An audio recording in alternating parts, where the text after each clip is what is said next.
This is Greg. It's his kitchen. Hello, Thanks. everybody. Thanks for letting us use your kitchen, Greg. My name is Gregory Warner Wolfgang, or whatever it is. All of the above. All of the above.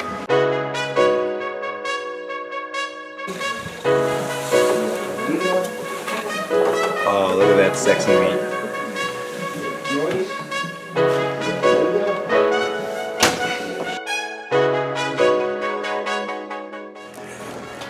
Welcome to the first Hunchback Diaries in a while. I've taken a little break. As you can see, today's a little different.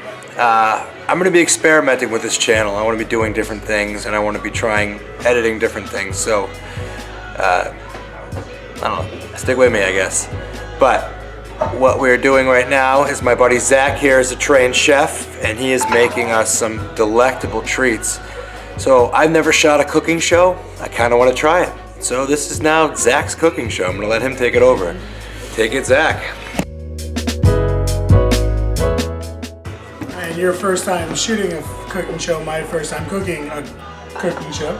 So we're going to do a roasted pork tenderloin with apples and pork sausage and bacon. So it's going to be a lot of pork going on in honor of our men's camping weekend. First thing we're going to do is remove the pork tenderloin, take it out. That's alright, we don't make it work. And what you're going to do pretty much is just take the pork and start with your knife on a 45-degree angle, cutting down against the grain of the meat. And you just make little relief cuts and almost unfold the pork as you do it. And as long as you don't cut too deep, you'll never have an issue of the pork going too far where you won't be able to stuff it. Okay? And you always keep the outside as you're outside so all the food stays nice and tender on the inside. Just like that. It doesn't have to be pretty because the inside really doesn't matter. The better you get at it, the smoother the cuts will be, and as I said, the better it'll look. We're going to do all 4 of these. And then I'm going to move on to the next part of the process of making this.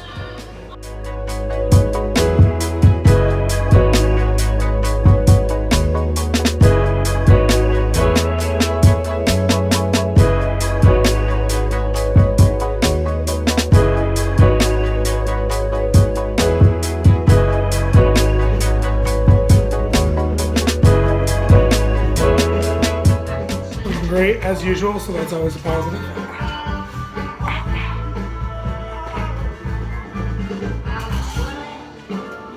Alright.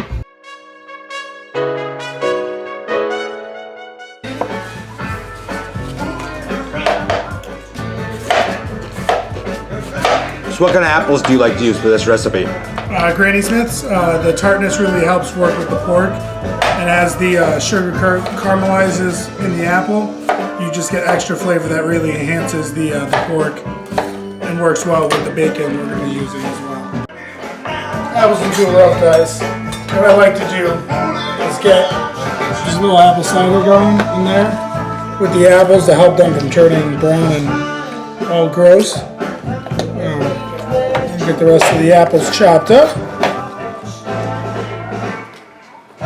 That's a funny looking piece of apple. This one? No, that square one. Oh, the butter I put in there.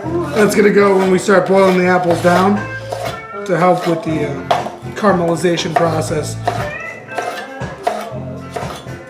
And I prefer skins on. Some people don't. Those people aren't true Americans.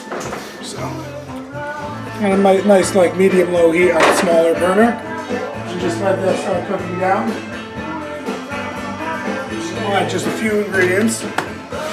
A little bit of nutmeg, salt, whole clove, and ground cinnamon. This one out. You never want to add too much nutmeg. Say that again. You never want to add too much nutmeg or clove. Both are really intense flavors. The less the better. just gonna pour.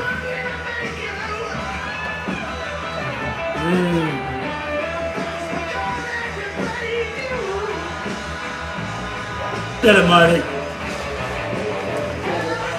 What was that? They gotta be part of my process. There's not just nothing going on behind me. Oh, come on. Marty's giving us food. All men gone wild. Yeah, woo! Wanna see the pants next? I do. Anybody got a knee brace?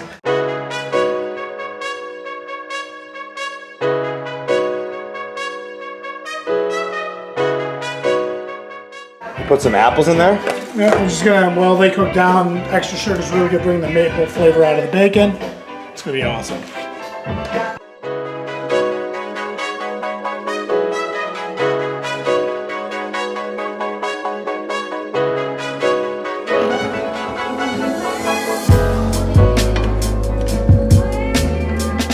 These are getting nice and cooked down.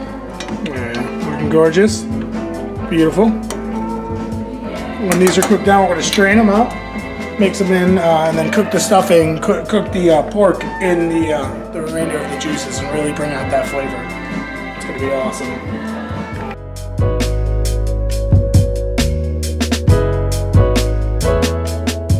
It's like getting some of the juices on. You want to keep most of it in there and let it cook it down to almost like a caramel now. Because you got all the natural sugars of the apple. Cook that down.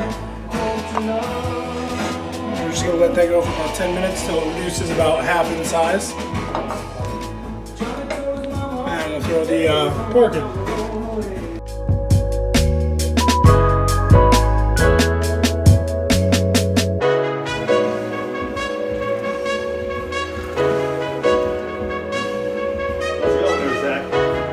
Yeah, it's ready to eat in about an hour. About an hour and 10 minutes.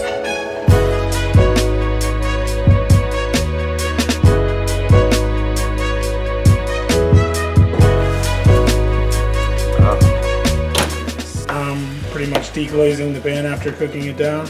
I'm gonna do that one more time, get a real strong apple concentrate, and then I'm gonna cook the pork in it.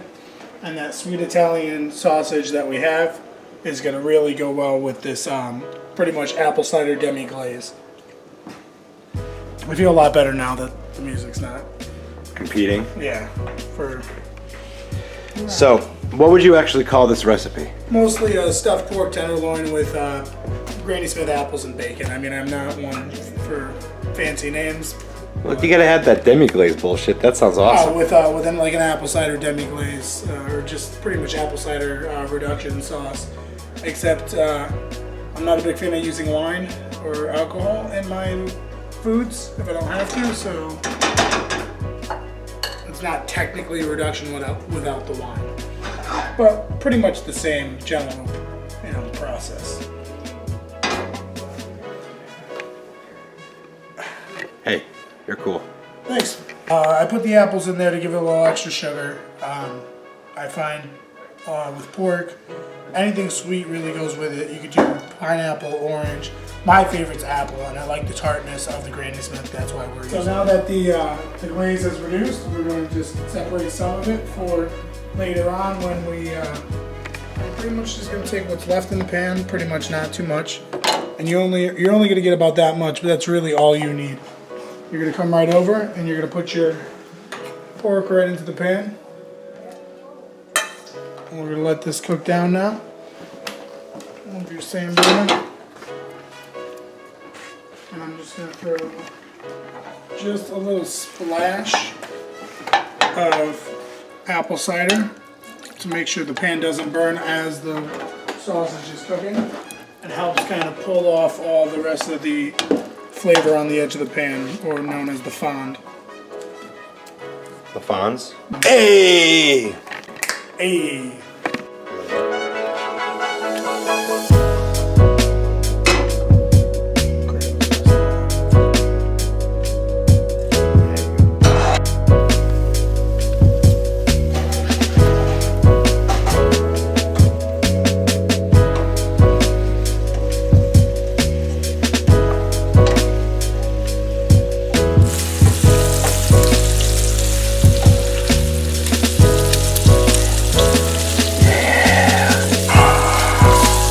original bacon, MBB.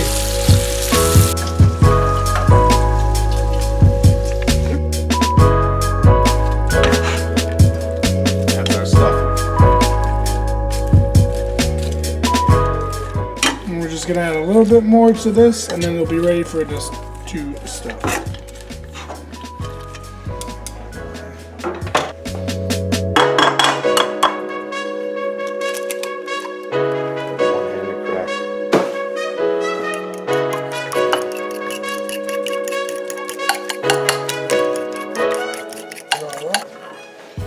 Take roughly about a half a cup of breadcrumbs. You might need a little more, a little less, depending on How much stuffing we made? and how wet it is. You know what I'm saying? The egg is going to be your binding agent to help hold it all together as it bakes. So when you cut into it, it won't flip all over the place. And it's going to be a very loose stuffing until it bakes and with the egg binding it together, so don't be afraid if it looks a little loose. So you're leaving the egg raw at this point? Yes, the egg's going to be raw and it's going to be baked in the oven, and that's what's going to hold the stuffing together, so it really binds together well. Like I said, it holds up well.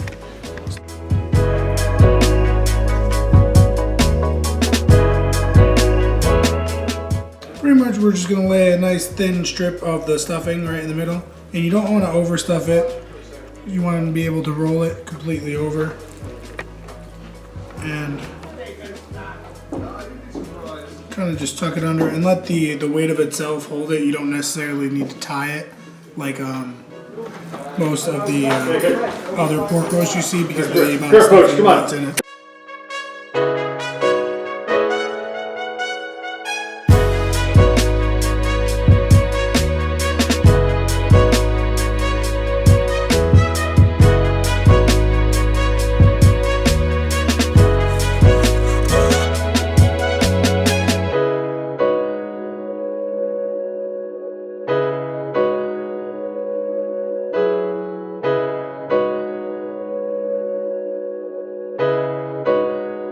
Wow, that's gonna be. I don't know if that's gonna be delicious or not. No, it doesn't even look it, does it?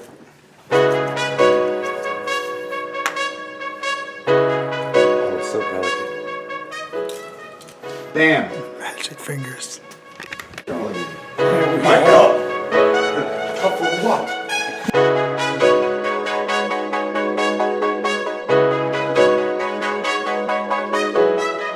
So we're just making a little more sauce over here? This is the actual demiglaze. We took that reduction with butter, and now we're just reducing it even more. And we're just gonna lay it over the top of the pork. Nice. How long are we in the pork in the oven for? For that amount would probably be 45 minutes to 50 minutes. Look at this guy. Look at this guy. This guy? What do you want from me? I know nothing of cooking or his ways.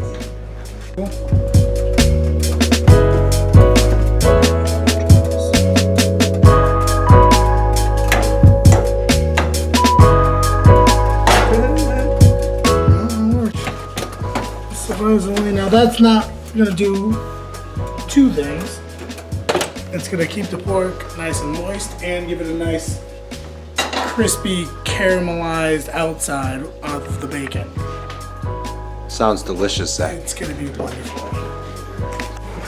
And just a few moments later. A few moments later. Oh, look at that sexy meat.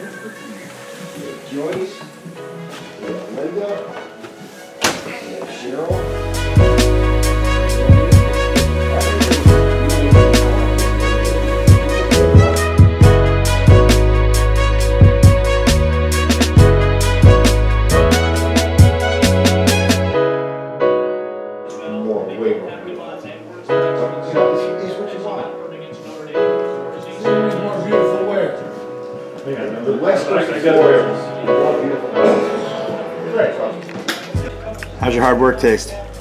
Pretty good actually. I don't know, is it time?